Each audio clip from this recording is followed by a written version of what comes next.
Hello everyone, welcome back to Solid Movie Stuff. నేను మీ SRB. So content లోకి వెళ్ళిపోదాం. Detailing number 1. ఈ detailing తో మీరు చూసిన పర్స్పెక్టివ్ ఆఫ్ గ్లిమ్స్ మొత్తం మారిపోతుంది. అంటే ఆ వార్ ఏంటి, ఆ పిల్లలు ఏంటి అనేది ఒక ఐడియా వస్తుంది. అండ్ ఆ కమలం విత్ ట్రయాంగిల్ ఏంటి అనేది ఒక ఐడియా వస్తుంది. మన గ్లిమ్స్ స్టార్టింగ్ లో ఈ పద్మంలో ట్రయాంగిల్ ఇన్వర్టెడ్ గా ఉందని చూపిస్తారు. సో సేమ్ ట్రయాంగిల్ మనకు అన్ని పోస్టర్స్ లో, అంటే ప్రాజెక్ట్ కే యానిమేటెడ్ పోస్టర్స్ లో ఇన్వర్టెడ్ గా రెడ్ కలర్ లో చూపిస్తారు. సో దాన్ని సోలార్ ప్లెక్సస్ చక్ర అని అంటారు, ఆర్ మణిపుర చక్ర అని కూడా అంటారు. సో మణిపుర చక్ర అనేది థర్డ్ ప్రైమరీ చక్ర in Vedic culture, which is our Indian core tradition culture ని రిప్రజెంట్ చేస్తుంది. అయితే ఆ కమలానికి 10 పెటల్స్ ఉంటాయి, అంటే ఆ పువ్వుకి 10 రేకులు ఉంటాయి. అలాగే దాని లోపల ఒక ఇన్వర్టెడ్ ట్రయాంగిల్ ఉంటుంది, దాని ఎడ్జెస్ రెడ్డిష్ కలర్ లో ఉంటాయి. సేమ్ అలాగే ఈ ట్రయాంగిల్ కూడా ఉంది. మేబీ లైట్ వల్ల అలా ఎల్లోయిష్ కలర్ లో కనిపిస్తుంది అనుకుంటా. అండ్ ట్రయాంగిల్ ఇన్వర్టెడ్ గా ఉంది. సో ఆ చక్రం ఆధారంగా వాళ్ళు వాళ్ళ జీవనాన్ని సాగిస్తూ ఉంటారు. సో అలాంటి సిటీలో ఈ వైట్ కలర్ సూట్ వేసుకున్న ఆర్మీస్ అండర్ లో ఈ జనాలు బ్రతుకుతూ ఉంటారు. సో అలా ఆ కల్చర్ తో జనాలు హ్యాపీగా ఉంటారు. అయితే సడన్ గా ఈ రైడర్స్ గ్యాంగ్ వాళ్ళ మీదకు అటాక్ చేయడానికి వస్తారు. సడన్ గా వచ్చేసరికి ప్రిపేర్డ్ గా లేని వాళ్ళు ఆ యుద్ధంలో ఓడిపోతారు. అండ్ అలా వాళ్ళలో చాలా మందిని ఆ రైడర్స్ టీం అతి కిరాతకంగా చంపేస్తారు. అండ్ ఆల్సో వాళ్ళ పిల్లల్ని చాలా మందిని తీసుకువెళ్ళిపోతారు, ఆర్ అదే ప్లేస్ లో మేబీ రూల్ చేస్తూ ఉండొచ్చు కూడా. అయితే ఆ తీసుకువెళ్ళిన పిల్లల్లో మన దీపికా పదుకునే గారు కూడా ఉండొచ్చేమో. సో ఇదంతా జరిగేది ఫ్లాష్ బ్యాక్ లో, ఆర్ ఈ మూవీ స్టార్టింగ్ లో ఇలా ఈవిల్ ఫోర్స్ ఆ గుడ్ పీపుల్ ని నాశనం చేశారని చూపించవచ్చు. అయితే ఇదంతా చెప్పడానికి కొన్ని డీటెయిల్స్ ఉన్నాయి. ఆ పిల్లల్ని ఖచ్చితంగా ఎత్తుకుపోతారు, ఆర్ బలవంతంగా వర్క్ చేపిస్తారు. సో వాళ్ళను చిన్నప్పుడు ఒక రెడ్ కలర్ లైట్ ఉన్న ప్లేస్ కి తీసుకువెళ్లి వాళ్ళని తల ఎత్తకూడదు అని చెప్పి భయపెడతారు. అందుకే వాళ్ళు తల దించుకొని అలా నుంచుంటారు. అయితే ఆ రెడ్ కలర్ ఏరియా మేబీ ఈ వెహికల్ అయి ఉండొచ్చు. అంటే ఈ వెహికల్స్ అన్ని ఒక చోట పార్క్ అయ్యే ప్లేస్, ఐదర్ అది భూమి మీద ఒక పెద్ద ప్లేస్ అవ్వచ్చు, ఆర్ అదొక పెద్ద స్పేస్ షిప్ కూడా అవ్వచ్చు. సో అందులోకి వాళ్ళని తీసుకువెళ్లి పడేస్తారు. అందుకనే వాళ్ళందరూ పెద్ద అయిన తర్వాత ఒకే హెయిర్ స్టైల్, ఒకే డ్రెస్సింగ్ స్టైల్లో ఉంటారు.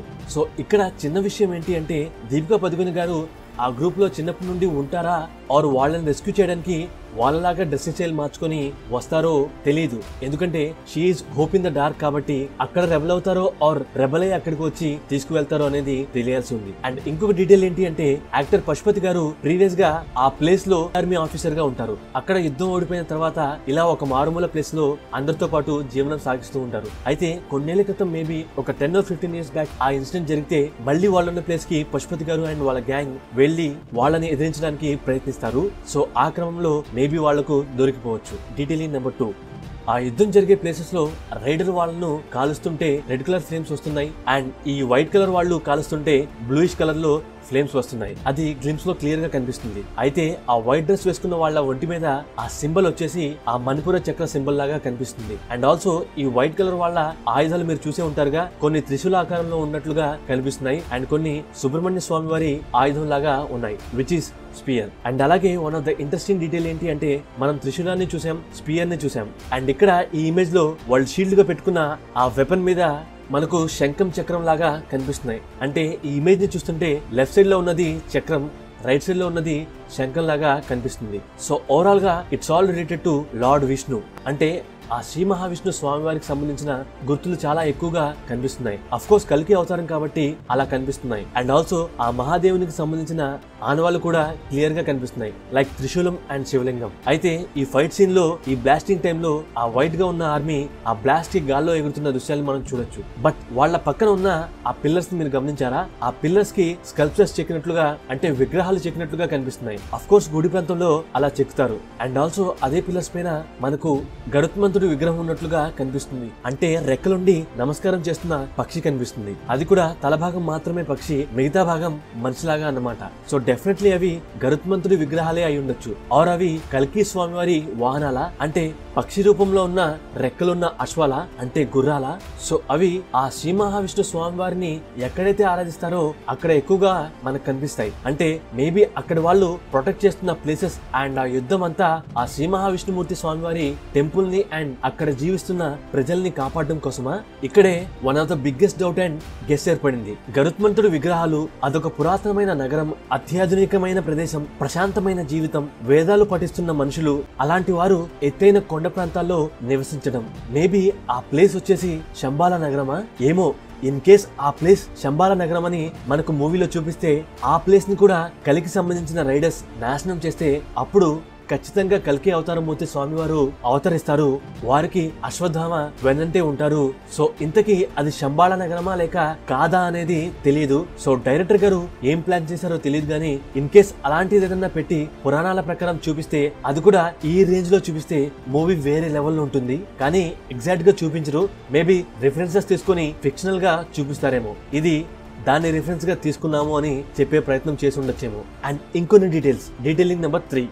ఈ పిక్ లో మనకు ఈ దీపం ఎప్పుడైతే ఆరిపోతుందో అప్పుడు మనకు అమితాబ్ బచ్చన్ గారు కళ్ళు తెచ్చినట్లుగా చూపిస్తారు. అయితే హీ ఈజ్ అశ్వత్థామ. సో ఇక్కడ దీపం ఎదురుగా అంటే ఒక చిన్న విగ్రహం ఆకారంలో అమ్మవారిని ప్రతిష్ఠింపజేసి వారి ముందు జ్యోతి వెలిగిస్తారు. మేబీ అది అశ్వత్థామ ఉన్న టెంపుల్ కి ఎంట్రన్స్ లో ఆర్ ఆ కార్డర్ లో అయ్యుండొచ్చు. అలా ఎప్పుడైతే ఆ రోబోట్స్ అండ్ ఆ పీపుల్ వస్తారో వాళ్ళ జ్యోతిని ఆర్పేయొచ్చు. ఎందుకంటే మన కామిక్స్ లో చూపిస్తారుగా, మా దేవుణ్ణి దండం పెట్టు అంటే ఆ పెద్దయిన నా కంఠంలో ఊపిరి ఉన్నంత వరకు నేను పెట్టను అని ఆయన అంటాడు. సో అలా they are the destroyers of god idols. అలా ఆ టెంపుల్ లో విగ్రహం ముందు జ్యోతి ఆర్పేయంగానే అశ్వత్థామ కళ్ళు తెరుస్తారు. అక్కడికి వచ్చిన వాళ్ళతో ఫైట్ చేస్తారు. And he is old but he is strong like a rock. తను బలశాలి, పరాక్రమవంతుడు. పిడికిలితో కొడితే పిల్లర్ సైతం పొడిగా మారిపోతుంది. So that is his power. అయితే ద్వాపర యుగంలో శ్రీకృష్ణుల వారిచే శాపగ్రస్తుడైన అశ్వత్థామ తన ఫోర్ హెడ్ మీద ఉన్న ఆ జెమ్ ని వారికిచ్చేసి వారి శాపగ్రస్తుడు అవుతాడు. అలా ఆ ఫోర్ హెడ్ మీద నుండి తీసిన జెమ్ ఆ మణి ప్లేస్ లో రక్తం కారుతూ ఉంటుంది. అందుకే ఈ ఇమేజ్ లో ఆయన ఫోర్ హెడ్ మీద రక్తపు మార్కులు కనిపిస్తాయి. అందుకనే దాని మీద ఆ క్లాత్ ని ఫోర్ హెడ్ కి కట్టినట్టుగా మనకు చూపిస్తారు. అండ్ ఆల్సో అందుకనే తన బాడీని మొత్తం కవర్ చేసుకుంటారు. ఎందుకంటే ఆ శాపం వలన తనకు చీము నెత్తురు కారుతూనే ఉంటాయి కాబట్టి. సో అలా మనుషులకు దూరంగా తను బ్రతుకుతూ నిత్యం శివనామ స్మరణంలో శివమూర్తికి నిత్యం పూజలు చేస్తూ ఉంటాడు. కానీ తన శక్తి కొద్దిగా కూడా పోదు. ఎందుకంటే హీ ఈజ్ స్ట్రాంగర్. అండ్ ఇక్కడ ఒక డీటెయిల్ ఏంటి అంటే ఈ పిక్ ని మీరు క్లియర్ గా గమనిస్తే అన్ని వేల సంవత్సరాలు బ్రతికుండి మనుషుల కంట పడకుండా ఉన్నారు కాబట్టి తనకు జుట్టు విపరీతంగా పెరిగినట్లుగా మనకి ఇమేజ్ లో క్లియర్ గా చూపిస్తారు. అంటే చాలా చాలా లాంగ్ హెయిర్ తన భుజం మీద ఉన్నట్టుగా ఇక్కడ మనకు క్లియర్ గా చూపిస్తారు. అంటే